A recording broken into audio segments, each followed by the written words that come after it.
ده هو زيو، عيل كحيان مات في حادثة وانتقل لعالم تاني ليكون أقوى مستخدم للجليد، ولكن بيحصل له شيء ما كانش متوقع تماما. ومن غير ما أطول عليك هيا بنا نغوص في أعماق الحكاية.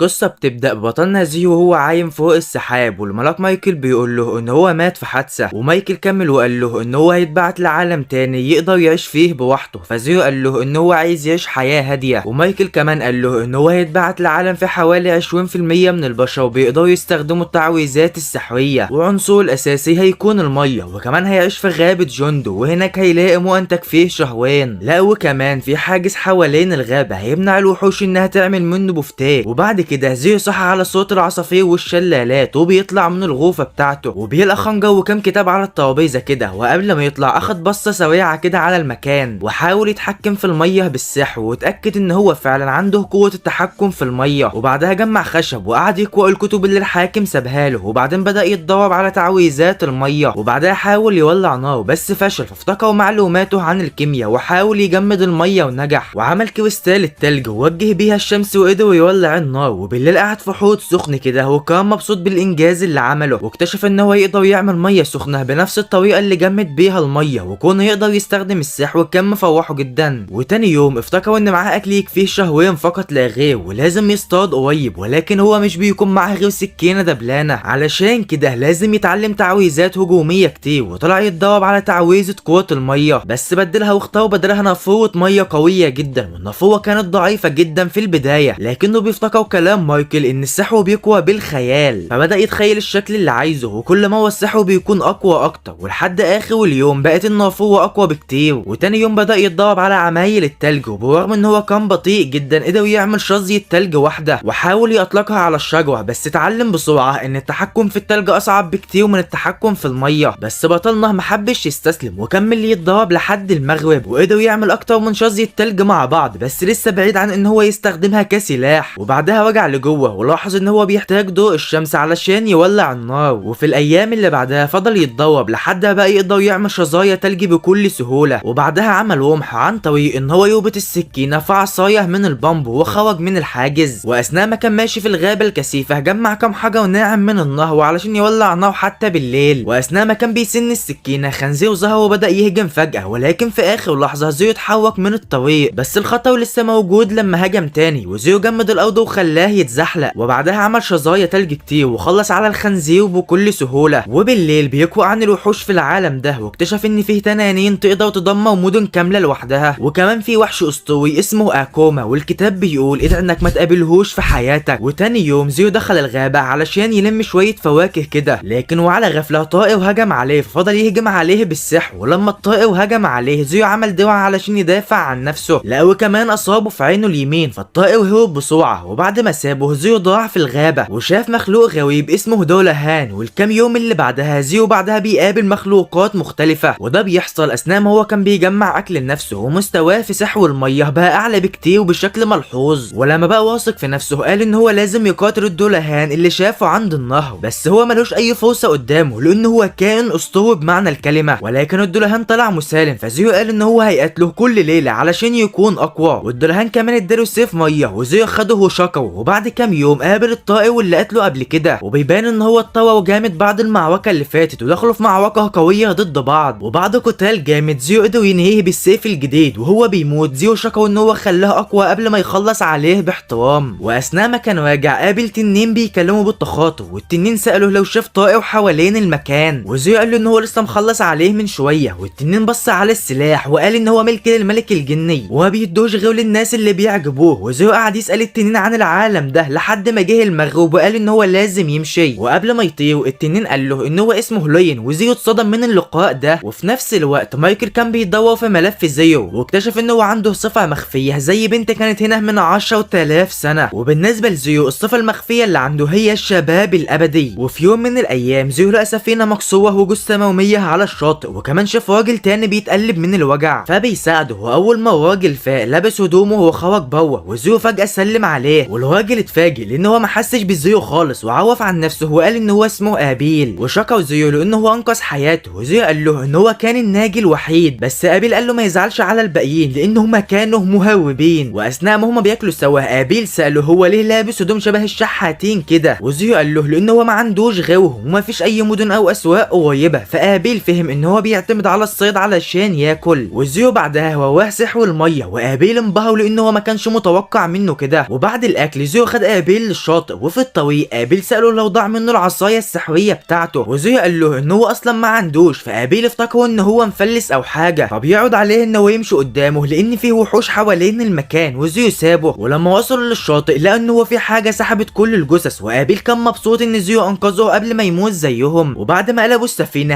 ابيل خطط يرجع لاصحابه في مدينه في الشمال اسمها لوين، وعرض على زيو ان هو يجي معاه لان هو مش عارف الطريق ومحتاج حد يرشده. وزيو فكر شويه في الموضوع وبعدين وافق ان هو يسافر معاه. وبالليل وبعد ما بص كويس على المزرعه زيو راح للنهر علشان يودع الدلهان، وابيل استنى خلفه لان هو افتكر ان هو رايح يودع حد من معارفه. وبعد شويه زيو قابل الدلهان وقال له ان هو هيمشي فتره كده وان هم هيقاتلوا بعض لاخر مره. والدلهان وافق ودخلوا في قتال جامد ضد بعض، ولكن في النهايه زيو هو اللي خسر. وبعدها الدلهان طلع وده ابيض كده وبيديهوله، وده علشان ما يبقاش شكله شبه الشحاتين كده. وتاني يوم زيو وابيل بدأوا رحلتهم وقابلوا خنزير، وابيل واح قدام وعمل ضربه خاصه قتلت الخنزير بسرعه، وده فاجئ زيو. ولما زيو سأله عن الحركه ديت ابيل قال له ان هو فن قتالي، وديت حاجه منتشره بين مستخدمين السيوف. وبعد ما باتوا في الغابه كملوا اعمق لحد ما قابلوا ناس شبه السحالف المستنقع كده، وابيل بياخد لفه طويله علشان يتجنبهم. بس زيو لاحظ ان السحالة ديت بتمشي خلفهم، وابيل استعد للقتال. ولكن قبل ما يعمل اي حاجه زيو استخدم تعويذه رماح التلج وخلص عليهم بسهوله. وابيل اتلخبط شويه كده لانه هو اول مره يشوف التعويذه ديت، وزيو بكل بساطه قال له ان هي تعويذه ميه عاديه. وابيل اتصدم ان زيو قدر يعمل 4 رماح دفعه واحده كده، لان من خبرته محدش قدر يمسحه مزدوج قبل كده. وكملوا مع بعض، وابيل ادى لزيو عمله معدنيه من مملكه ناتاليا. وطبعا زيو عمره ما شاف فلوس قبل كده، فابيل بدا يشرح له عن اتحاد هانديلو، وكمان بيشرح له عن امبراطوريه دوهي. بس زيو قال له ان دوه ده هو اسم وحش، ولو هو جزء من الامبراطوريه ديت كان خلص على نفسه. وبعد شويه وصلوا لساحه مفتوحه وهما بيستعدوا. ابيل شوح ان ده عش الغلم الحجري، والقتال بدا. وابيل وهو بيهاجم اكتشف ان ضرباته ملهاش تاثير، وزيو بيقرر يضحك عليه وبيطلع مكعب تلج كبير وداس بيها على 2 من الغلم، وفضل واحد بس وكان ثابت وما بيتهزش، وعلى دماغه حجر سحري اصفر. وابيل فهم ان هو غلم كبير في السن وعاش معارك كتير وخلص على الالاف من الخصوم. وكملوا طريقهم لحد ما شافوا بيموس داخل معركه ضد مجموعه من الوايفرن، ومع ان هو محاصر البيموس كان بينضفهم واحد واحد. وزيو لاحظ ان هو بيستخدم تعطيل السحر. وبالليل هم عاملين كامب. ابيل شوح لزيو عن الدهاليز وده حمس زيو جدا. وابيل قال له ان في مدن عندهم دنجن خاص وزيو يقدر يجاوبه لو هو عايز. وكمان قال له عن الاقزام اللي شاطرين في السيوف والحداده والالف اللي عايشين اغلبهم في الغابات. وزيو قال له ان ده بالظبط زي اللي كان متخيله. فابيل بدا يشك في مصدر معلوماته. وتاني يوم هما بيعدوا الجبال زيو قال ان هما قربوا يدخلوا اراضي البشر، وابيل ساله هو عرف ازاي. وزيو محبش يقول له ان هو كان عامل سؤال وجواب مع التنين فطنش سؤاله. وهما مكملين قبل جريفن شكله زعيم نهائي لدرجه ان ابيل نفسه اتخض منه. بس زيو ماله شويه لحمه نيه كده بعيد، والجريفن طار عليها. وهما ماشيين بعدها ابيل قال ان البيموس والوايفرنز محدش شافهم بقالهم كتير، وان هما محظوظين ان هما لسه عايشين بعد ما شافوهم. واضاف ان الجبال غالبا كانت منع الوحوش ديت انها توصل للشمال. بس زيو فكروه ان الوايفنز جاي من الشمال اصلا. وفجاه وهما ماشيين لقوا مجموعه ضخمه من الكائنات ديت عامله حفله حرفيا. وابيل قال لزيو ان هما ما ينفعش يدخلوا يقتلوهم لان عاده محتاجين 20 راجل عشان يوقعوا واحد منهم. بس زيو قال لو احنا سيبناهم هنا هيعملوا مشاكل بعدين، والاحسن يخلصوا عليهم دلوقتي وهم سايبين نفسهم. وبعد ما فكروا شويه قالوا ان هم هيقتلوا، وزيو مسحهم بكل سهوله. وبعدها كملوا طريقهم في الجبل لحد ما وصلوا للقمه. ولما نزلوا ابيل كان حاسس بالانجاز لان هم جمعوا احجار سحريه كتير من الوحوش. وهما بيبصوا حواليهم زيو قال يابا بس ما نكونش في دوهي لان هو بيكره اسم المكان ده اصلا. وابيل بعدها شاف طريق رايح في اتجاه الغرب وفهم اخيرا هما فين، وقال ان هما لو مشوا على الطريق ده هيوصلوا لمدينه كايادي. وبالليل ابيل وزيو دخلوا مكان حانه كده، وابيل قعد يشرح له نظام نقابه المغامرين وطلب من زيو يسجل معاهم لان كده يقدر يدخل اي دوله من غير ما يدفع رسوم. لا وكمان يقدر يبدل الاحجار السحريه بفلوس او يستخدمها في الكيمياء. وساعتها جات العامله ومعاها رز بالكاوي، وزيو اتجنن من الفرحه ان هو لقى الاكله ديت هنا. وتاني يوم زيو لسه بيغرى عن الاكل وابيل مبسوط ان هو عجبه. وبعد ما مشوا لساعات وصلوا لمدينه اسمها لوين، وعند البوابه قابل صاحبه نيمز اللي اتبسط جدا ان هو لسه عايش، وقال ان هو كان معلن ان هو مفقود. ولما عرف ان زيو هو اللي انقذه مسك ايده بحماس، وده خلى زيو مبسوط جدا ان هو قدر يرجع ابيل لاصحابه. وبعدها ابيل وزيو اتوجه للنقابه، وابيل قال لزيو ان هو هياخد رتبه اعلى من الطبيعي بسبب توصيته، وده معناه مهمات افضل وفلوس اكتر. وابيل كمان قال ان هم لو باعوا كل الاحجار السحريه مره واحده هيعملوا خلل في النظام، وده لان الكميه مهوله، بس ديت مش مشكلتهم. واول ما ابيل دخل النقابه كل الناس اتلموا حواليه وهم مبسوطين ان هو بخير. وزيو ساب ليهم مساحه وخرج يستنى في الخارج. وساعتها بنت ودانها مدببه كده عدت من جنبه واخدت بالها ان زيو لابس رداء ملك الجنيات، فقالت ان الملك شكله حبه وكملت طريقها في سكات. وبعدها مشيت ابيل نادى على زيو ودخلوا النقابه وعرفوا عليهم ان هو اللي انقذه. وبعدها بياخدوا للموظفه نينا وقال لها ان هو بيضمن زيو شخصيا، وهي اتفاجئت شويه كده بس وافقت تسجله من الرتبه دي، بس لازم يثبت قوته الاول. وفي شخص اسمه هيو لما شاف ابيل عايش اتبسط جدا وشكلهم صحاب جامد. وابيل طلب من هيو ان هو يرفع رتبه زيو لانه هو قوي جدا، بس في الاول هيو ما صدقهوش لحد ما ابيل طلع شنطه مليانه احجار وايفز، وهيو اتوتر وقال ان العدد ده هيكفي يوقع دوله كامله. بس ابيل قال ان هم امنين لان الوحوش كانت في جنوب جبال ملفيك، وهيو قال محدش بيطلع عايش من الجبال ديت، وكميه الاحجار ديت دليل كامل على قوه زيو. وقتها اصحاب ابيل واللي هم غين وليهي وولان دخلوا اوضه الاجتماع واطمنوا ان هو بخير، وهي ساب لهم المكان علشان يتكملوا وكمل اجراءات تسجيل زيو. وقبل ما يخرج ابيل قال لزيو يستناه علشان هياخده على مكان مهم. وفي الخارج هو قال لزيو ان نقابه ابيل هي مجموعه السيف القومزي واشهر فرقات مغامرين في المدينه، وقال ان رغم ان ابيل تقيل شويه الا ان هو حتى ما بيقدرش يقاتل وايفرن لوحده، وده يثبت ان زيو قوي جدا. وبعدها نينا دخلت تسجل بيانات زيو وسالته عن قدراته وخبرته، وقالت له ان بعد بكره هيكون في اختبار دنجون، وزيو اتحمس ان هو يدخل. وبعد ما حط ايده على البلوه طلعت له اشاره باسمه. وبعدها ابيل ادى لزيو اجره كمرافق واقترح ان هما يشتروا له عصايه سحريه، بس زيو قال ان هو مرتاح من غيرها ويفضل السيف في القتال القريب. وابيل قال له يوريه السيف، وزيو شاور على الخنجر الصغير واللي في حزامه. وبعد ما اخد الفلوس زيو لاحظ ان التاريخ والوقت هنا زي الارض بالظبط، وقال بما ان في وز بالكاوي هنا اكيد حد من الارض جه هنا من زمان. وبالليل كل المدينه عملت حفله احتفال برجوع ابيل، وزيو كان الضيف المميز لان هو اللي انقذه وسهر طول الليل. وزيو تاني يوم كان ميت من التعب، ونينا بعدها خدته للسكن وعرفته على زمايله الجداد واللي هو نيلز وايتو. واول ما نينا خرجت نيلز قال بصوت عالي ان هو معجب بيها، وايتو قال فوق يا ابن الموهومه. وبعد شويه نينا رجعت ومعاها مغامر جديد اسمه امان، وقالت ان هو يعيش معاهم، لكن هم قالوا ان هو لسه صغير جدا في السن، فهو بيقول لهم ان عيلته اتقتلت وهو عايز يشتغل ويكسب الفلوس. وفي الاخر ابيل فضل يحكي لفرقته عن تعويذات تلج زيو الغريبه، وغينا قالت ان هي شايفاها بيكذب علشان مفيش حد غير الساحر وانيفيرز المشهور هو اللي يقدر يعمل النوع ده من السحر. وليها قالت ان القدرات ديت معروفه ان هي مخصوصه للساحر ده وبس، وقالت لو زيو اختار يقف مع امبراطوريه الدوهي يبقى كده الدنيا هتولع وهيبقى نهايتهم كلهم وحشه. وابيل كان واثق ان ده مش هيحصل لان زيو اصلا بيتضايق مجرد ما بيسمع اسم البلد ديت. وفي اليوم اللي بعده زيو حضر الحصه التعريفيه مع امان قبل ما ينزلوا الدنجون، وامان كان مرعوب فزيو قال له يهدى كده وان حتى واحد زيه يقدر يتعامل. وبعد المحاضره زيو قعد يفكر لو فيه طريقه تخليهم ينتقلوا على طول للطبقه اللي خلصوها قبل كده. والمعلم شرح ان المدينه ديت ما فيهاش الدنجون اللي فيها ميزه التنقل ديت، وان هي موجوده بس في الجنوب. بعدها كل الطلبه اتجمعوا قدام الدنجون اللي في نص المدينه، والمعلم شرح ان كل كام سنه الوحوش بتتكسر وبتطلع فوق السطح. وامان اتوتر شويه كده وقال يمكن حاجه تحصل، لكن المعلم طمنه وقال له ان الوحوش ديت مش هتتكسر دلوقتي. ولما دخلوا اول طبقه المعلم قال ان مفيش وحوش هنا فممكن يستكشفوا بوحدهم. وزيو وامان مشوا سوا، وفجاه زيو حس بوحش قريب وقال لامان يهاجم عليه وهو هيثبته. وظهر النمله الجندي ولانها ضعيفه زيو طلب من امان يضربها في دماغها، وزيو استخدم رمح الجليد وسنده في الارض، وامان خلص عليها وخدوا الحجر السحري. وبالليل نيلز وايدو كانوا بيحتفلوا ان زيو وامان خلصوا اول تجربه ليهم في الدنجون، وهم بيتكلموا ايدو سالهم هيعملوا ايه بكره، وامان قال لهم ان هو عايز يرجع للدنجون بس مش لوحده. وزيو وافق وقال ننزل للطبقه الثالثه، وامان وافق بس زيو استغرب ان في نمله جندي في الطبقه الاولى. وقتها ابيل جه وقال ان النمله ديت ممكن تحفر انفاق ويطلع فوق عادي، وزيو سلم عليه. ونيلز اتصدم لان هو شايف واحد مشهور زي ابيل، وبعدين باقي فرقة ابيل بيوصلوا، ولما ابيل قال ان هو عايز يقعد ويلان شاله وخرج بيه بالعافيه، وغين قربت من زيو وبصت له جامد كده قبل ما تمشي مع بقيه فرقتها. وفي الخارج ليها قالت لغين اللي بتعمله ده قله ذوق، بس غين قالت ان هي فضوليه اتجاه زيو. وتاني يوم زيو وامان نزلوا الدنجن وقتلوا مجموعه كلاب بريه، وزيو هو بيتفرج على امان قال له مين اللي علمه الاسلوب ده، وامان قال له ان معلمه كيغا هو اللي علمه اسلوب هيوم، وزيو قال له ان هو لما ياخد خبره اكتر وهيبقى كارثه على المجتمع زي